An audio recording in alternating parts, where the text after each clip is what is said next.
Ya, puji nama Tuhan, Shalom. Kembali saya akan menjawab pertanyaan dari sahabat Facebook. Jadi kemarin ketika saya mengatakan bahwa tidak ada masalah ketika Yesus dikatakan sebagai utusan Allah. Karena Yesus adalah Allah yang diutus oleh Allah. Allah Bapa mengutus anak Allah. Nah, ketika saya mengatakan demikian, maka banyak sekali komentar yang masuk dan berkata, oh kalau begitu orang Kristen menyembah dua Tuhan, orang Kristen menyembah tiga Tuhan, karena di sana ada Allah Bapa, Allah Anak dan Roh Kudus. Ya, maka saya pun menjawab bahwa orang Kristen itu tidak pernah menyembah tiga Tuhan atau istilahnya tritheisme. Orang Kristen menyembah Tritunggal. Tritunggal itu berbeda dengan tritheisme. Tritheisme itu adalah kepercayaan kepada tiga Tuhan, yang dimana Tuhannya dapat dibedakan dan dapat dipisahkan.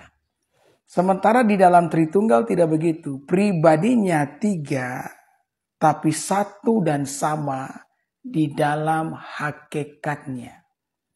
Pribadinya dapat dibedakan tetapi tidak dapat dipisahkan karena satu dan sama di dalam hakikat. Nah, saya kasih contoh hakikat itu mirip dengan ini contohnya Alkitab. Orang Kristen itu punya Alkitab. Saya punya Alkitab, orang Kristen di luar sana punya Alkitab. Nah, karena saya punya Alkitab dan orang Kristen di luar sana punya Alkitab, bukan berarti Alkitab kami banyak. Alkitab kami cuma satu. Tapi cetakannya banyak. Ya, jadi itu contoh mengenai hakikat di dalam Tritunggal itu sendiri. Kemudian mungkin teman-teman berkata, Pak Pendeta, ini tidak logika, ya kan? Di mana logikanya Pak Pendeta? Nah, orang yang sering kali ngomong logika, saya tahu tuh mereka tidak tahu betul apa arti logika. Logika itu kan terdiri dari tiga, sesuai dengan penemu dari kata logika itu sendiri. Logika itu ada masuk akal, ada berlawanan dengan akal, ada di atas akal. Nah, kalau kita bicara soal Tuhan, lebih khusus berbicara soal Tritunggal. Tuhan itu ranahnya di mana? Apakah Tuhan itu hanya masuk akal dan tidak bisa berlawanan dengan akal, apalagi di atas akal? Kalau Tuhan itu hanya masuk akal dan tidak bisa berlawanan dengan akal, apalagi di atas akal, maka saya jamin itu bukan Tuhan. Jadi kalau kita sudah berbicara tentang Tuhan, kita itu juga berbicara tentang sesuatu di atas akal. Dan ini bukan hanya ada di dalam agama Kristen loh. Di semua agama itu ada.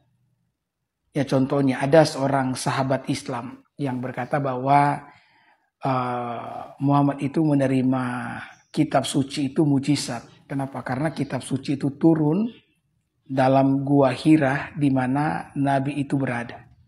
Dan dikatakan bahwa Nabi itu tidak bisa membaca, tetapi kemudian dia bisa membaca. Nah, saya tanya, ini masuk akal atau tidak? Ya, masuk akal atau tidak? Secara manusia ini tidak masuk akal. Tapi ketika ini berbicara tentang keyakinan kepada Tuhan, bagi Tuhan tidak ada yang mustahil. Maka apa yang tidak masuk akal, apa yang mustahil itu mungkin bagi Allah. Kalau kita pikir meteor saja jatuh ke bumi, itu jatuh ke laut loh. Itu pun kalau masih ada sisa karena terkikis dengan atmosfer. Apalagi kalau cuma kitab yang kecil itu. Ini tidak masuk akal, tetapi ini tidak bisa diganggu-gugat. Kenapa? Karena ini keyakinan kepada Tuhan yang mampu melakukan hal-hal di atas akal.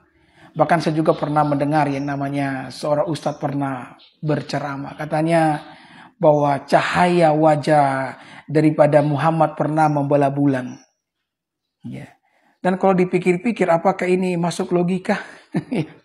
Atau apakah ini masuk akal? Secara manusia tidak masuk akal. Tetapi kalau sudah bicara soal ketuhanan, keyakinan kepada Tuhan, maka ya hal yang demikian bukan sesuatu yang mustahil. Betul enggak? Ya. Jadi kalau kita menggunakan standar bahwa harus masuk akal, maka agama adalah sesuatu yang akan dijauhi oleh semua orang. Betul enggak? Jadi kadang-kadang saya merasa aneh dengan beberapa ya sahabat-sahabat Facebook yang ketika menemukan sesuatu dalam Kristen yang bisa disebut mujizat, keajaiban, sesuatu yang tidak masuk akal, mereka tidak mempercayai itu. Sementara di agama mereka pun ada hal-hal yang tidak masuk akal. Betul enggak? Ya. Ini kan namanya ketidakadilan. Ya, tapi itulah kita ya. Ketika ketidakadilan menguntungkan kita, kita diam saja.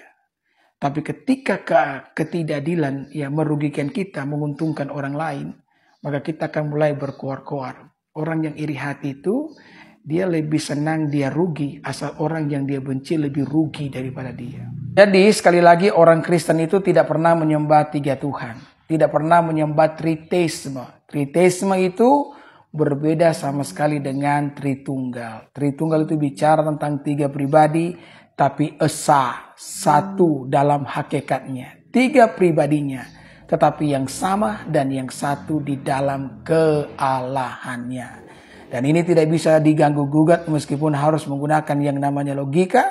Karena sekali lagi Allah yang Maha Kuasa, dia bukan hanya masuk akal, tapi dia juga mampu di atas akal. NKRI harga mati. Orang semua bersaudara, Tuhan Yesus memberkati. Shalom.